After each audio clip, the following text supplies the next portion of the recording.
પાકિસ્તાને યુએસએને 2 વર્ષ પછી હરાવ્યું. સાયન્સ આફ્રિદીએ પૂરી કોશિશ કરી અમેરિકાને જીતાડવાની, પણ અમેરિકાવાળા મૂડમાં નહોતા. પાકિસ્તાની ટીમે આજે મોટો ઉલટફેર કરી નાખ્યો છે. અમેરિકાને હરાવી દીધું છે 2 વર્ષ પછી. અમેરિકાવાળાએ ટોસ જીતી અને પહેલા પાકિસ્તાને બેટિંગ હારી કે તમે તો તમારે જેટલા બનાવો એટલા બનાવી દો. અમે 2024માં ચેસ કરી લીધું હતું, આ વખતે અમે કરી લઈશું. પાકિસ્તાને પહેલી બેટિંગ આવી એ જ અમેરિકાની ભૂલ હતી. જો અમેરિકાએ પહેલી બેટિંગ કરીને 170-180 રન બનાવી દીધા હોત તો પાકિસ્તાન પ્રેશરમાં આવી જોત અને હારી જોત. કમ્પ્લેટ 10-20 રનથી હારી જોત. પણ અમેરિકાવાળાએ ભૂલ કરી એ રહી કે પાકિસ્તાને પહેલી બેટિંગ હારી દીધી અને પાકિસ્તાન પહેલી બેટિંગ કરતાં 191 રન લગાવી દીધા બોર્ડ ઉપર 20 ઓવરમાં અને ફૂલ ઇમ્પેક્ટ છોડ્યો સદાબ ખાને 12 બોલમાં 30 રન. પાકિસ્તાન જીત્યું એ સદાબના જ રનના કારણે જીત્યું. જો સદાબ ઝડપી આઉટ થઈ ગયો હોય તો પાકિસ્તાન હારી ગયો. અને આજ બાબરોએ સારું કામ કરી હતી. 18 બોલમાં 18 રને રમતી હતી અને પછી આટલું બનવું એનામાં ભૂત પહેરી ગયું. 32 દડામાં 46 રન. શરૂઆતમાં તો મને એવું લાગતું હતું કે બાબર અમેરિકા માટે રમે છે, પણ પાછળથી ગેર બધી નાખ્યો એને. પણ સાયન્સ આફ્રિદી ભારી ગયો કે બાબર તો પાકિસ્તાન તરફથી રમે છે અને પાકિસ્તાનનો નિયમ છે કે એક ખેલાડીને હોમની ટીમ તરફથી રમવું.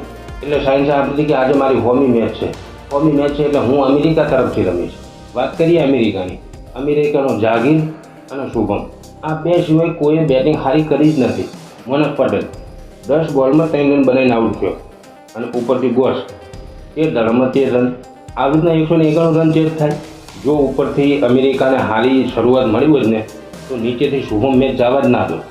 જેવું જહાંગીર રમતો તો એવું જો ગોસ રમ્યો હોત ને અને મોનક પટેલ આ બેમાંથી એક આધો હારી પારી ખેલી ગયો હોત ને તો પાકિસ્તાનને હરાયેલું જ હતું આજે. પણ જહાંગીર અને મોનક પટેલ બે પાકિસ્તાન તરફથી રમ્યા અને સાયન્સ આફ્રિદી યુએસએ તરફથી રમ્યા. વાત કરીએ પાકિસ્તાનના ટ્રમ્પ કાર્ડની. આપણે ઘાતકમાં શનિ દેવલ અને પાકિસ્તાનમાં ખાતરનો શનિ દેવલ. આડા હાથે દડા નાખે છે, થોડી રનિંગ લઈને આવશે, પાછો ઊભો રહેશે અને પછી હોમનો ખેલાડી શું કરે છે એ પ્રમાણે આમ કરીને છોડી મેળશે દડો. એક સમયે તો પાકિસ્તાન લાગ્યા હતા કે બુમરાહ થ્રો નાખે છે એટલે બુમરાહ તો હાથે ઘુમેડતો હતો. આ તમારો ઘાતકનો શનિ દેવલ હાથ જ ન ઘુમેડતો, ઊભો રહેશે આમ કરીને પછી થ્રો મારી દેશે. ઘાતકનો શનિ દેવલ એટલે કે ઉસ્માન તારીક જો અભિષેક કે કિશનના હાથમાં આવી ગયો ને તો એનું ઘાતકપણું કાઢી નાખવાના છે. 15 તારીખે જોઈ લેવાનું. શાહિદ અલ્લાહ ફરાન એને 73 રન બનાવ્યા છે. ટૂંક સમયમાં એની પાકિસ્તાનમાં પિક્ચર રિલીઝ થશે.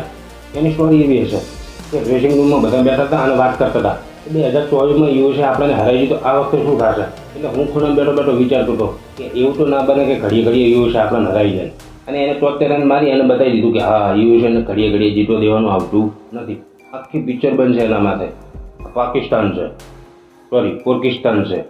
પોર્કિસ્તાને અમેરિકા સામે 31 રને જીત હાંસલ કરી નાખી છે અને પોઈન્ટ ટેબલમાં પહેલા નંબરે જતું રહ્યું છે. 2 મેચ રમી અને 2 જીત્યું છે અને ભારત બીજા નંબરે છે કારણ કે 1 જ મેચ રમ્યું છે અને 1 જીત્યું છે. સુપર 8માં તો પાકિસ્તાન આવી જ જવાનું છે. વાત છે આગળ જવાની. સુપર 8થી આગળ પાકિસ્તાન જવાની તાકાત નથી. એટલે તમારું કેવું શું થાય છે કોમેન્ટ કરી એને જણાવજો.